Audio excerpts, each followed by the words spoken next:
السلام علیکم ناظرین، امید کرتا ہوں آپ سب خیریت سے ہوں گے اور جہاں بھی ہوں گے خوش ہوں گے۔ اگر آپ ہمارے چینل پر نئے ہیں تو ہمارے چینل کو سبسکرائب کریں۔ کافی عرصہ پہلے کی بات ہے، ایک لڑکی جس کا نام تبسم تھا، اس کی شادی ہوئی۔ وہ سسرال میں اپنے شوہر اور ساس کے ساتھ رہتی تھی۔ بہت کم وقت میں ہی تبسم کو یہ اندازہ ہو چکا تھا کہ وہ اپنی ساس کے ساتھ نہیں رہ سکتی۔ ان دونوں کی شخصیت بالکل مختلف تھی اور تبسم اپنی ساس کی بہت ساری عادتوں سے پریشان تھی۔ اس کی ساس ہر وقت تبسم پر طنز کرتی رہتی تھی، جو اسے بہت ناگوارا گزرتا تھا۔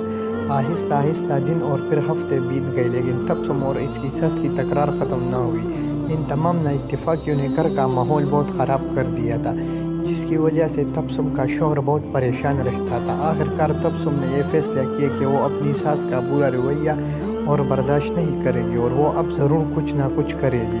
تبسم اپنے پاپا کے ایک بہت اچھے دوست احمد انکل کے پاس گئی، جو جڑی بوٹیاں بیچتے تھے۔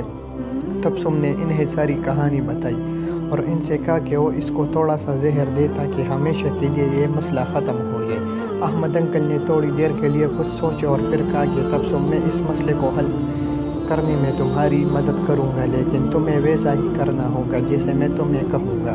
تبسم راضی ہو گئی۔ احمد انکل ایک کمرے میں گئے اور تھوڑی دیر بعد اپنے ہاتھ میں کچھ جڑی بوٹیاں لے کر لوٹے۔ انہوں نے تبسم کو کہا کہ تم اپنی ساس کو مارنے کے لیے پوری زہر استعمال نہیں کر سکتی، کیونکہ اس طرح سب تم پر شک کریں گے، اس لیے میں تمہیں یہ جڑی بوٹیاں دے رہا ہوں۔ یہ آہستہ آہستہ ان کے جسم میں زہر پھیلائے گی۔ ہر روز تم کچھ اچھا پکانا اور پھر انہیں کھانا دیتے وقت اس میں یہ جڑی بوٹیاں ڈال دینا، اور ہاں، اگر تم چاہتی ہو کہ کوئی تم پر شک نہ کرے تم نے انہیں مارا ہے، تو تم یہ خیال رکھنا ہوگا کہ تمہارا رویہ ان کے ساتھ بہت دوستانہ ہو، ان سے لڑائی مت کرنا، ہر بات ماننا اور ان کے ساتھ ایک ملکہ کی طرح برتاؤ کرنا۔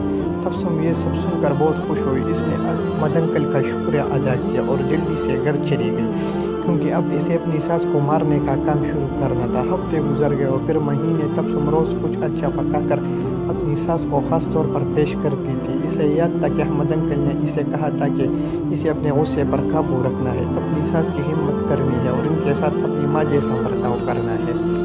6 مہینے گزر گئے۔ گھر کا نقشہ تقریباً بدل چکا تھا۔ تبسم نے کوشش کر کے اپنے غصے پر قابو پانا سیکھ لیا تھا۔ اب اکثر وہ اپنی ساس کی باتوں پر ناراض اور غصہ نہ ہوتی۔ 6 ماہ میں ایک بار بھی اس کا اپنی ساس سے جھگڑا نہیں ہوا۔ اب اسے وہ بات اچھی لگنے لگی تھی اور ان کے ساتھ رہنا بھی آسان لگنے لگا تھا۔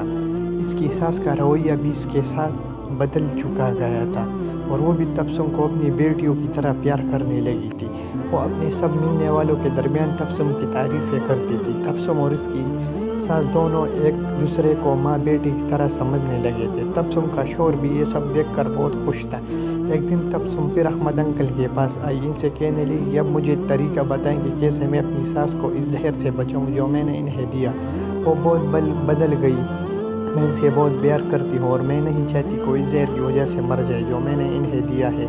احمد انکل مسکرائے اور کہنے لگے کہ تمہیں ڈرنے کی ضرورت نہیں، میں نے تمہیں زہر نہیں دیا تھا، بلکہ یہ جڑی بوٹیاں میں نے تمہیں دی تھی وہ وٹامن کی تھی تاکہ ان کی صحت بہتر ہو جائے۔ زہر صرف تمہارے دماغ میں اور تمہارے رویے میں تھا، لیکن وہ سب تم نے اپنے پیار سے ختم کر دیا۔ دوستو، اگر ہم اپنے رویوں، اخلاق اور سوچ کو درست کر لیں تو کئی پریشانیاں، بدگمانیاں اور اپنے آپ پر یا کسی دوسرے پر ظلم و زیادتی کرنے سے بچ سکتے ہیں۔